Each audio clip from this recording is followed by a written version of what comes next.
The hiss is the first thing you notice. It's a sound that's both mechanical and alive, a constant, rhythmic punctuation to the symphony of quiet beeps and low hums that make up the intensive care unit at 2 a.m. It's the sound of a machine breathing for a man who can no longer breathe for himself. The sound of life, suspended by a thread of plastic tubing and electricity. The air in the ICU is cold, sterile, and carries a faint antiseptic scent that clings to the back of your throat. It's the smell of clean suffering. Dim lights from the hallway spill into the room, casting long skeletal shadows across the floor. The only other light comes from the glowing screens of the monitors, their green and blue lines rising and falling in hypnotic, relentless waves. Each peak, each valley, is a number, a heartbeat, a blood pressure reading, an oxygen saturation level. They are the numbers that have replaced a life. Ethan sat in a hard plastic chair, his elbows resting on his knees, his head in his hands. He hadn't moved in over an hour. His eyes were fixed on the man in the bed, the man who was and was not his father. David Miller, a man who had once been a force of nature, a builder whose hands were calloused and strong, whose voice could command a construction site from 100 yards away, was now utterly still. His face was pale, almost translucent under the fluorescent glow. A thick tube snaked from the ventilator, disappearing into his mouth, taped securely to his cheek. His chest rose and fell with the machine's perfect, unnatural rhythm. Hiss, click. Pause. Hiss, click. Pause. Ethan watched that mechanical rise and fall, and felt a profound, soul-crushing disconnect. That wasn't his father's breath. His father's breath was ragged after a long day's work, loud with laughter during a football game, a soft puff of cigar smoke on the porch during a summer evening. This was just a machine, pushing air into a body. He had been here for 3 days that had stretched into a single, unending moment of fluorescent lights and the smell of bleach. Sleep was a foreign concept, snatched in 20-minute increments in this uncomfortable chair, only to be jolted awake by a phantom alarm or the quiet shuffling of a night nurse. His sister, Maya, was supposed to be here an hour ago to relieve him, but Maya always ran on her own time, even for this. He reached out, his hand trembling slightly, and rested it on his father's forearm. The skin was cool, papery. It felt like a stranger's arm. He squeezed gently, hoping for a response. A twitch, a flicker of an eyelid, anything. There was nothing, just the steady, relentless hiss of the ventilator, counting out the seconds of a life that was already gone. Or was it? That was the question that was tearing him, and his family, apart. Just 6 months ago, David Miller had been on the roof of a 2-story house, hammer in hand, barking orders at his crew. At 65, he was supposed to be retired, but David didn't know the meaning of the word. "Retirement is for the dying," he'd grumble, wiping sweat from his brow with the back of a leather glove. "And I'm not dying till I'm good and ready." Ethan had worked alongside him since he was 16. He'd learned everything from his father: how to frame a wall, how to read a blueprint, how to manage a team. More than that, he learned his father's creed: you work hard, you provide for your family, and you never, ever give up. It was a creed that had often put him at odds with his younger sister. Maya was a dreamer, an artist. While Ethan was learning to use a power saw, Maya was learning to use a palette knife. She saw the world in colors and light, not in load-bearing walls and property lines. David had loved her fiercely, but he never truly understood her. "You can't frame a painting and put a roof over your head," he'd say, half joking, half pleading. The arguments had been legendary. Maya, desperate for a world bigger than their small town, had left for art school in the city the day she turned 18. She rarely came back. Every phone call felt strained, a delicate dance around years of unspoken resentments. Ethan had stayed. He'd taken over the day-to-day operations of Miller and Son Construction, allowing his father to finally slow down, even if he refused to stop. Ethan resented her for leaving. She resented him for staying. He saw her as flaky and selfish. She saw him as a martyr, trapped by a sense of duty. And their father, David, stood in the middle, a proud, stubborn oak tree, refusing to bend, unaware that the chasm between his children was growing wider with every passing year. The last time they were all together was for David's birthday. It had been tense. Maya had brought a bottle of wine Ethan knew his father couldn't drink with his blood pressure medication. Ethan had talked about a new commercial contract, boring Maya to tears. David had tried to bridge the gap, as he always did. He'd pulled out an old photo album. There they were. Ethan, age 10, proudly holding a fish he'd caught. Maya, age 8, covered in finger paint, grinning mischievously. For a moment, watching their father smile at the faded pictures, they were a family again. "You two," David had said, his voice thick with emotion. "You're my legacy. Stick together, no matter what." They had both nodded, a hollow promise hanging in the air. Now that memory felt like a lifetime ago. A different world.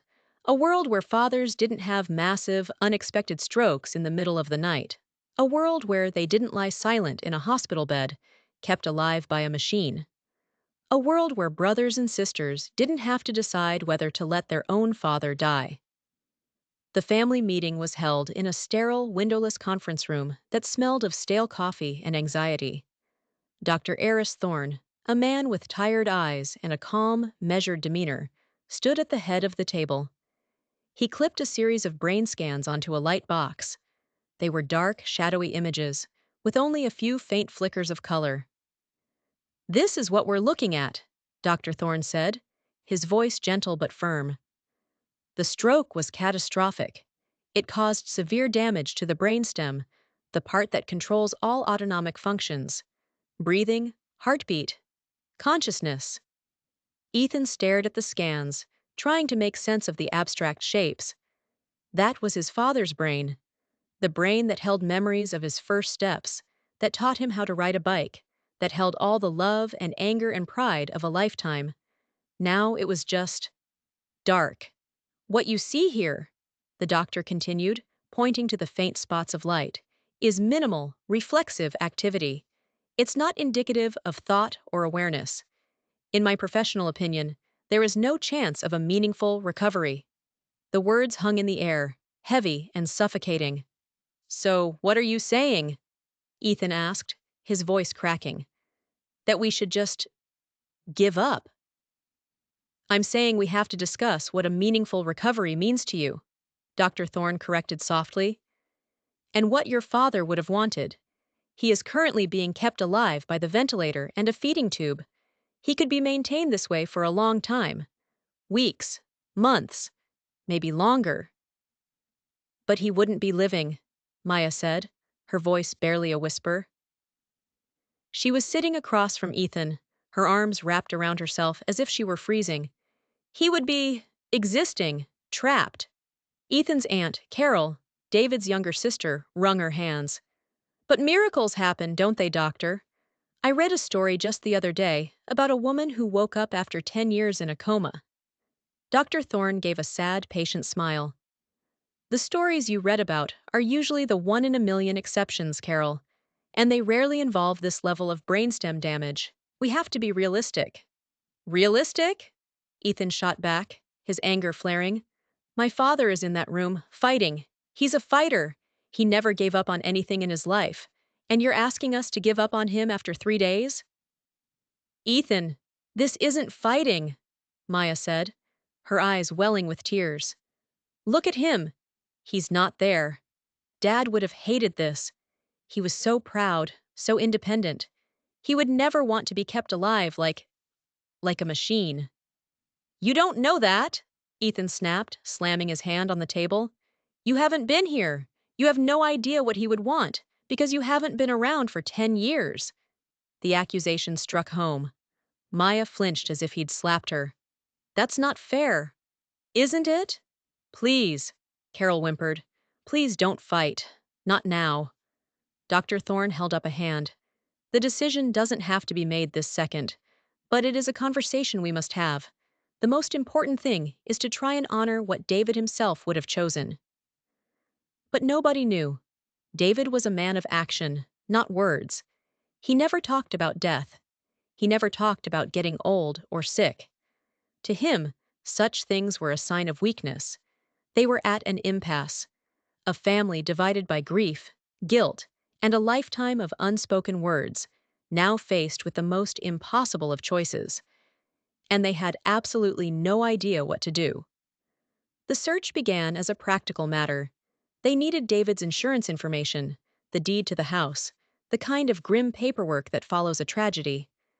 Aunt Carol, ever the organizer, volunteered to go to David's home office, a cluttered sanctuary of blueprints, receipts, and half-finished woodworking projects. Ethan stayed at the hospital, unable to leave his father's side. Maya went with Carol, needing a break from the oppressive silence of the ICU. An hour later, Ethan's phone buzzed. It was Maya. Her voice was strange, tight. "You need to come to the house. Now." He found them in the office, a single sheet of yellowed legal paper sitting on the desk between them. Carol was pale, and Maya was chewing on her thumbnail, a nervous habit she hadn't kicked since childhood. "What is it?" Ethan asked. "I found it," Carol said, her voice trembling. "In the back of his filing cabinet, tucked inside a folder labeled Important." Ethan picked up the paper. It was a standard living will form, dated 15 years ago. The signature at the bottom was unmistakably his father's, though the ink had faded slightly. He scanned the document, his heart pounding in his chest. His eyes landed on the key phrases. "If I should have an incurable or irreversible condition that will result in my death, I direct my attending physician to withhold or withdraw treatment that serves only to prolong the process of dying." And then, the final brutal checkmark in a box next to the words, "No extraordinary measures, including the use of mechanical respiration." The air rushed out of Ethan's lungs. It was right there, in black and white. His father's wish, signed and dated. This is from 15 years ago," Ethan stammered, his mind racing. "Right after Grandma died." He was emotional. It doesn't mean he'd feel the same way now. "Of course it does," Maya said, her voice gaining a sharp, certain edge. "This is it, Ethan. This is the answer. It's what he wanted." She looked at him, her eyes filled with a mixture of pain and vindication. "We have to honor this. We have to let him go." Ethan shook his head, clutching the paper as if it were a weapon. "No, people change their minds. He was younger then. He wasn't. He wasn't in this situation. We can't make a decision based on a 15-year-old piece of paper he probably forgot he even signed." "He didn't forget," Maya insisted, her voice rising. "He put it in a folder labeled Important. He wanted us to find it." "How do you know that? You're just looking for an easy way out." The words were out before he could stop them. They were cruel, and they were meant to hurt. And they did. The discovery of the living will didn't bring clarity. It brought war. The sterile conference room became a battleground. Ethan, desperate and clinging to any sliver of hope, saw the document as an old, irrelevant relic. Maya, devastated but resolute, saw it as a sacred final directive. "He signed it, Ethan!" she yelled, her voice echoing in the small room. "His own hand signed it! What more proof do you need?" "Proof that he still felt that way," Ethan shot back, his face flushed with anger and exhaustion. "A lot has changed in 15 years. He saw his own grandkids born. He built a business. He had a life he loved. Maybe he changed his mind. You're not doing this for him. You're doing this for you." Maya's voice cracked, tears streaming down her face. "You can't stand the thought of letting go, so you're going to let him lie in that bed and rot, just to make yourself feel better, to absolve your own guilt for never being the son he wanted." The blow was low, and it landed hard. Ethan's entire life had been about being the son his father wanted. He'd sacrificed his own dreams of being an architect to take over the construction business. He'd stayed, been dependable, been the rock. My guilt? He said, his voice dropping to a dangerous, low growl. What about your guilt, Maya? The guilt of the daughter who ran away and couldn't be bothered to call more than twice a year? Is that why you're in such a hurry to pull the plug? So you can get back to your gallery openings and your fancy city life and not have to think about the father you abandoned? Stop it! Carol cried, covering her ears. You're brothers and sisters. But they couldn't stop. Years of resentment, of misunderstandings, and unspoken pain were pouring out of them, a toxic flood of grief and anger. The argument wasn't just about the ventilator anymore. It was about everything. About who loved their father more. About who was the better child. About who was right. They were so consumed by their own pain, they didn't notice the nurse who quietly entered the room. She cleared her throat.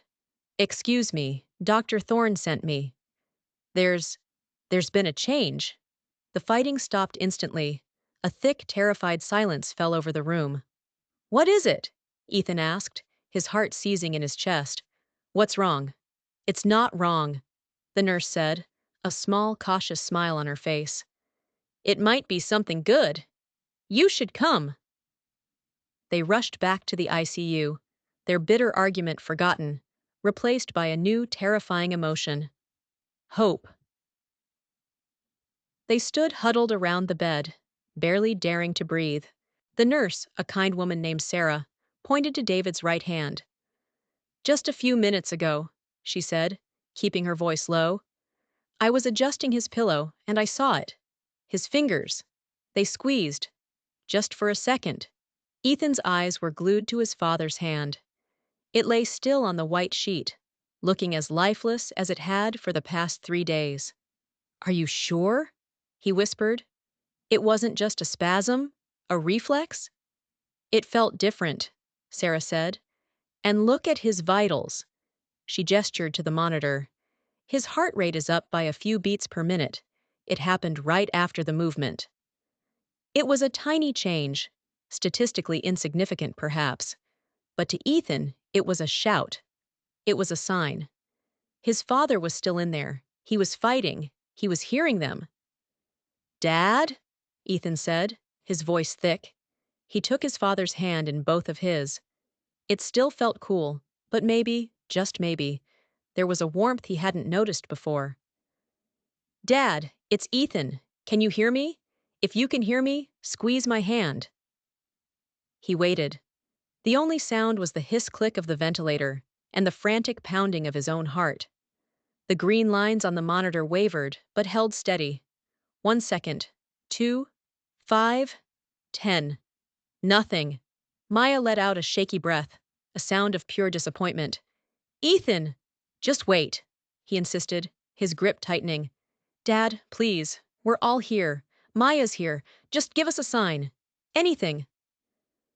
They watched, frozen in a state of suspended agony. The hope that had flared so brightly just moments before was beginning to flicker, to die. It was a reflex, a cruel trick of biology. And then it happened. A faint, almost imperceptible pressure against his palm. A tremor. A tiny, weak flutter of his father's fingers, brushing against his own. It was barely a movement at all, but it was there. Unmistakable. Ethan gasped. He did it! Did you see that? He squeezed my hand! Maya's eyes widened, tears of a different kind now spilling down her cheeks. I saw it! I saw it! A fragile, impossible joy erupted in the sterile room. It was a miracle.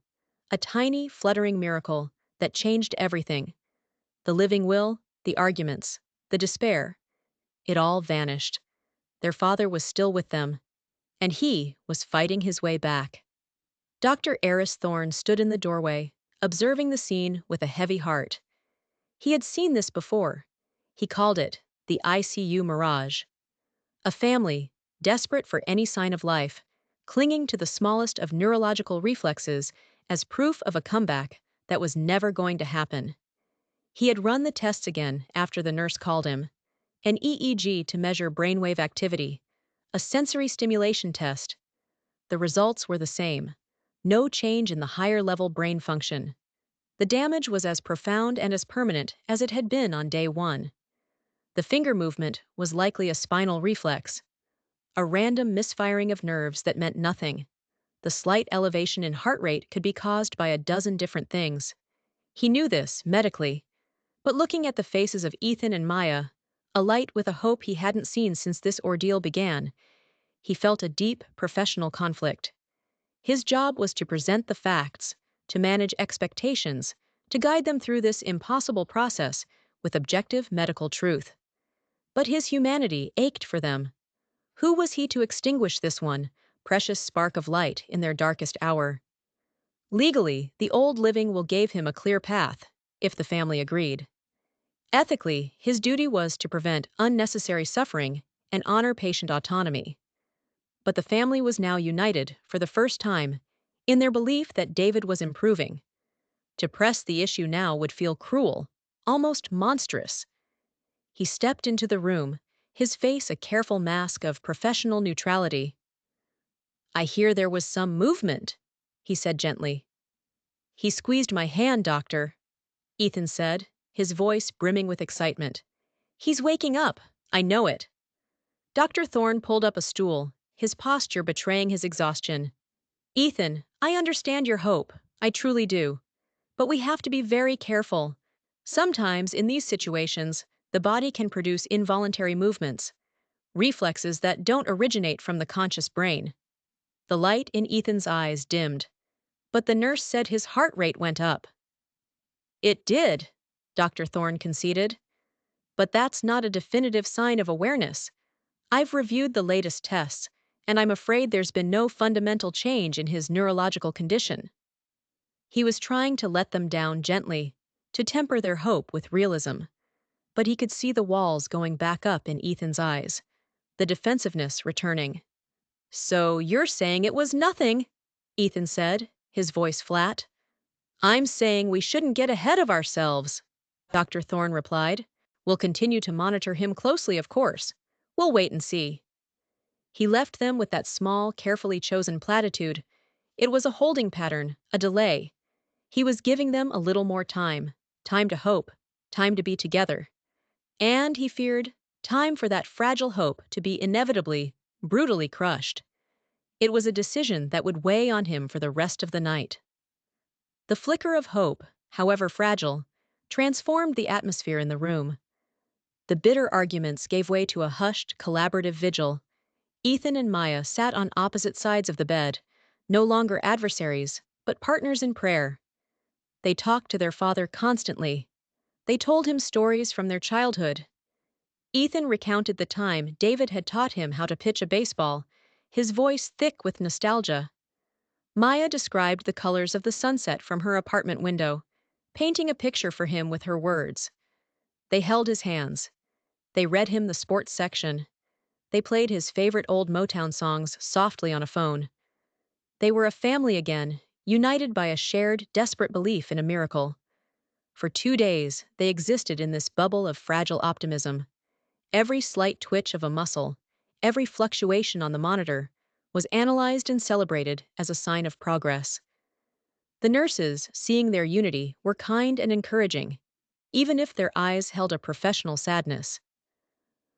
On the third evening, it was just Ethan and Maya in the room. Aunt Carol had gone home to get some rest. The fluorescent lights hummed overhead, and the ventilator kept its steady, rhythmic pace. They had lapsed into a comfortable silence, both lost in their own thoughts, when Maya suddenly sat bolt upright. "Did you hear that?" she whispered, her eyes wide. Ethan strained his ears. "Hear what? I just hear the machine." "No," she insisted, leaning closer to the bed. "Underneath it, a sound." Ethan moved to her side, leaning down until his ear was just inches from his father's lips, next to the tube. He held his breath, listening with an intensity that made his head ache. Hiss, click, pause. Hiss, click, pause. And then he heard it. A tiny, guttural noise. A faint, airy rasp, almost completely masked by the sound of the ventilator. It was the sound of vocal cords trying to vibrate around an obstruction. His heart leaped. "Dad?" He looked at his father's face. The eyes were still closed, the expression still vacant. But the sound came again, a fraction louder this time. A weak, desperate exhalation of air. Mem. Hmm. It wasn't a word. It was barely a syllable. But it was a sound made by his father, a sound from within. Maya, he's trying to talk, Ethan breathed, his mind reeling. This was more than a finger twitch. This was a voice. Maya grabbed their father's other hand. Dad, we're here. What is it? What are you trying to say? They leaned in closer, two heads bowed in supplication, straining to decipher the impossible. The rasping sound came again, a little stronger this time, fueled by a surge of will that seemed to come from some deep primal place. It was a struggle, a monumental effort that sent a tiny tremor through his father's body. The numbers on the heart rate monitor ticked upward, and then, clear as a whisper in the silent room, came the words. Broken, raspy, but undeniable. Let me go. The world stopped. The humming of the machines faded into a dull roar in Ethan's ears. The words didn't make sense. They couldn't be right. He had to have misheard. He looked at Maya. Her face was a mask of chalk-white shock, her eyes wide with a terrible dawning comprehension. And then, their father's voice came one last time, a final, breathy plea, directed not at him, but at his sister. Maya, promise! The whispered words shattered the silence and broke the spell of hope that had held the family together. For Ethan, they were an impossibility, a hallucination brought on by exhaustion and grief. His father was a fighter. He wouldn't say that. He couldn't. But Maya knew. In an instant, she was transported back 5 years, to a different hospital room, a different vigil. Her grandmother, David's mother, had withered away from cancer. The last few months had been a horrific ordeal of tubes, machines, and pain that no amount of morphine could fully erase. David had been there every single day, watching his own mother disappear piece by piece, her strong, vibrant personality eroded until only a suffering body remained. The day after the funeral, David had found Maya sitting on the back porch, sketching in her notepad.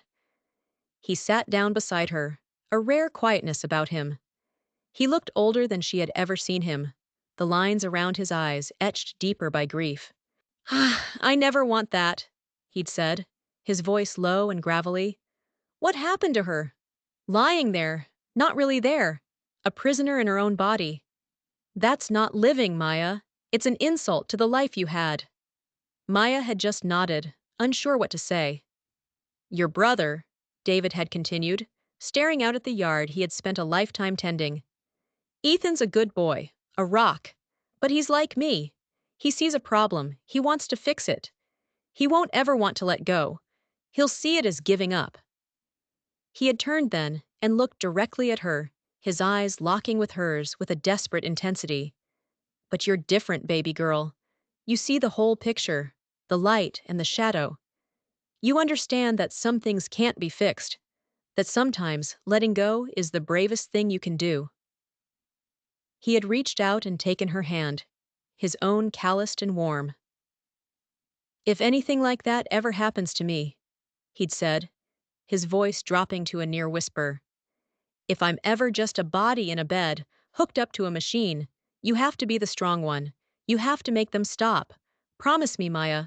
Promise me you won't let me linger like that. She had been 25 years old, immortal and fearless. The conversation felt abstract, a morbid hypothetical that would never come to pass. But she had seen the raw pain in her father's eyes. And so she had promised. I promise, Dad. Now the memory came rushing back, with the force of a tidal wave.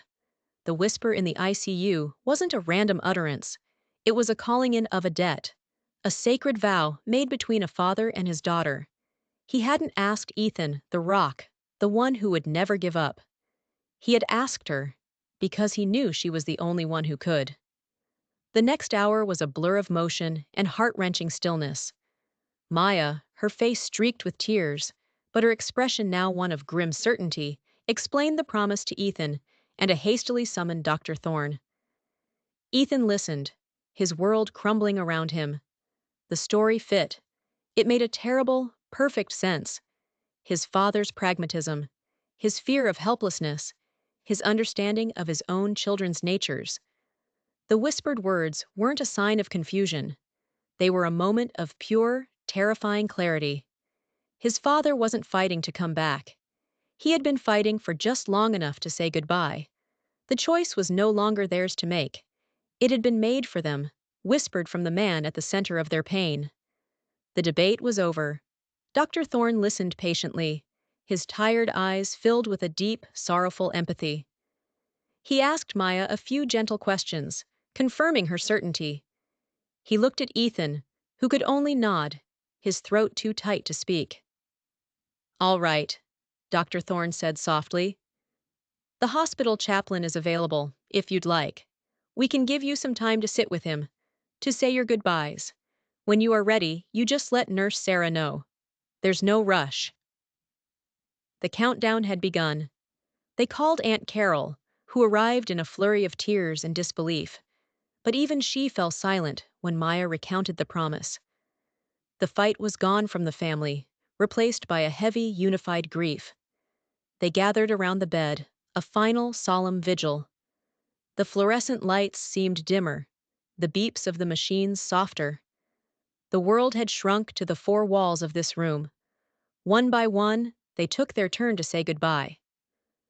Aunt Carol leaned over and kissed her brother's forehead, whispering memories of their childhood, of stolen cookies and scraped knees. Maya went next. She held his hand, the one that had held hers when she made the promise. "I love you, Dad," she wept, her tears falling onto his still arm. "I'm keeping my promise. You can rest now. It's okay." Finally, it was Ethan's turn. He felt hollowed out, a building with its foundation ripped away. Everything he had been fighting for, his belief in his father's strength, his own need to never give up, it had all been a misunderstanding. He hadn't been honoring his father. He had been standing in the way of his final wish.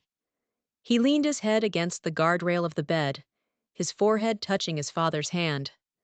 "I'm sorry, Dad," he choked out, the words tearing from his soul.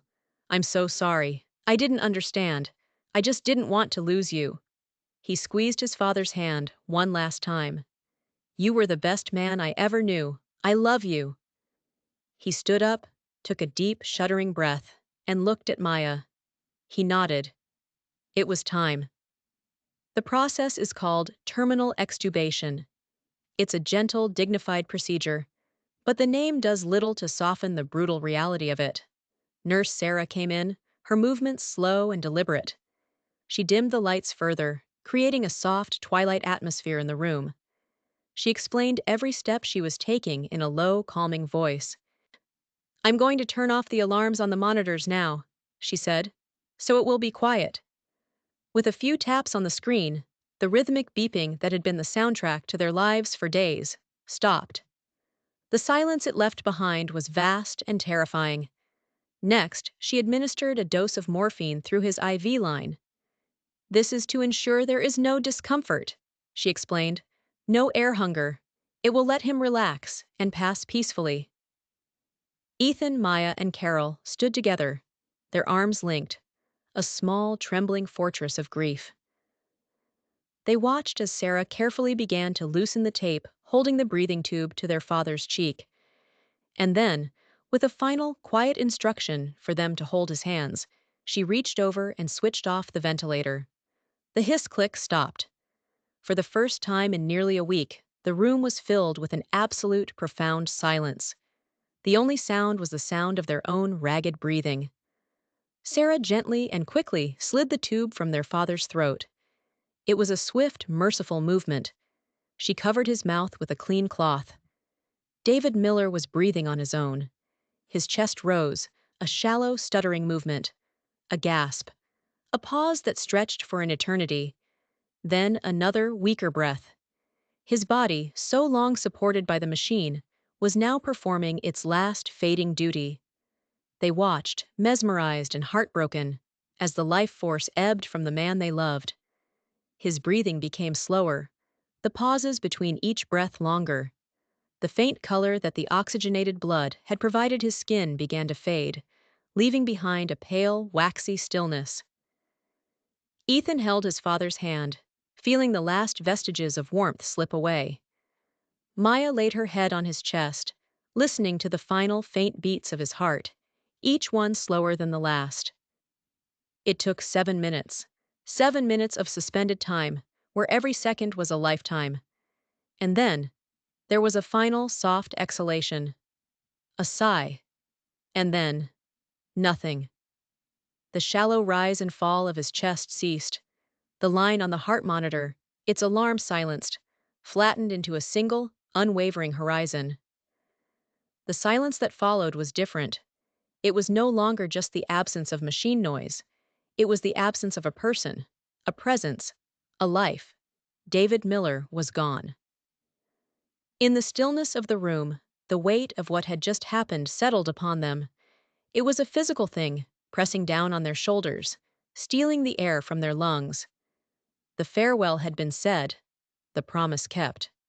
All that was left was the quiet. It was a silence filled with ghosts. The ghost of his laughter, the ghost of his booming voice, the ghost of the arguments and the reconciliations. Nurse Sarah quietly removed the IV lines and cleaned the room, her movements respectful and unobtrusive. She offered them a final, sorrowful look. "Take all the time you need," she whispered, and then she was gone, pulling the door almost completely shut behind her, leaving them in the dim intimacy of their new reality. For a long time, no one spoke. Ethan stood staring at his father's face, now so peaceful, free from the tubes and the tape. The lines of pain and struggle had smoothed away, leaving him looking younger, more like the father he remembered from years ago. Maya was still crumpled by the bedside, her body shaking with silent sobs. Carol sat in the plastic chair, weeping softly into a tissue. There was no anger left between them. The conflict had been burned away by the terrible finality of the moment, leaving only the raw, shared core of their loss. Ethan walked around the bed and put his hand on Maya's shoulder. She looked up, her eyes red and swollen, and leaned into his touch. He pulled her to her feet and wrapped his arms around her, holding his sister for the first time in years. They clung to each other, two pillars of a collapsed building, finding a strange, sad strength in their shared ruin. They were no longer the responsible son and the runaway daughter. They were just two children who had lost their dad. A week later, the house felt cavernously empty. The funeral was over, the casseroles from neighbors had been eaten, and the stream of visitors had slowed to a trickle. Now came the hard part, sorting through a life. They started in the office, the same room where they had found the living will. It was a daunting task. Every piece of paper, every blueprint, every photograph was a memory, a small shard of the man they had lost. It was Maya who found it. Tucked into the back of his desk drawer, beneath a stack of old tax returns, was a thick manila envelope. On the front, in their father's familiar, blocky handwriting, were two words: Ethan and Maya. They looked at each other, their hearts beginning to pound. With trembling hands, Ethan opened the clasp and tipped the contents onto the desk. Inside were two letters, one addressed to each of them, and a small velvet pouch. Ethan opened his letter first. "My son. If you are reading this, it means I'm gone. Don't be sad. I've lived a good long life. I built things. I loved your mother, and I had you too. That's more than any man deserves. Ethan, I know I was hard on you. I know I pushed you to take over the business. Part of that was selfish. I wanted to see my name, Miller and Son, live on. But the bigger part was that I saw myself in you. Your strength, your sense of duty. You were the rock. You held this family together when I wasn't strong enough. I was so proud of you, even on the days I forgot to say it. But I know you had your own dreams. Don't let my dream be the end of yours. The business is yours, but it's a living thing. It can be changed. It can be sold. It can be whatever you need it to be to make you happy. Don't live your life for me. Live it for you. You've earned it. Ethan had to stop reading, his vision blurred by tears. He looked over at Maya, who was reading her own letter, a hand pressed to her mouth. My dearest Maya, my wild bird, you probably think I never understood you. You're wrong. I understood you perfectly. You have your mother's heart, her artist's soul. I was afraid of it. I was afraid the world would be too hard on a person as beautiful as you. That's why I pushed you to be more practical. I was wrong. Your courage to leave, to follow your own path, was greater than any courage it took to stay. I was in awe of you, every single day. I know you and your brother have grown apart. That's my fault. I put you both in boxes and never gave you the room to just be a brother and a sister. Please, find your way back to each other. He needs you more than he knows. And you need him.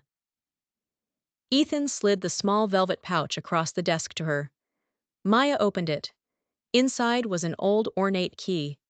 At the bottom of her letter was a final sentence. This key opens a safe deposit box at the downtown bank.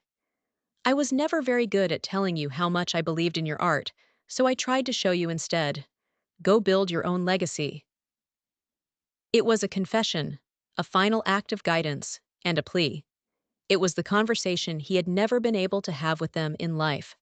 A final piece of himself, designed to heal the wounds he knew he had helped create. The letters changed the texture of their grief. The pain was still there, a dull, constant ache, but it was now threaded with understanding. Forgiveness. They talked for hours that night, sitting in their father's empty office. They shared memories. They admitted their own faults. Ethan confessed his jealousy of Maya's freedom.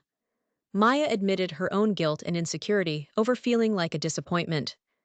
They didn't solve a decade of distance in one night, but they laid a new foundation. The old resentments, which had seemed so monumental in the ICU, now felt petty and small in the face of their father's final wishes. A few weeks later, they went to the bank.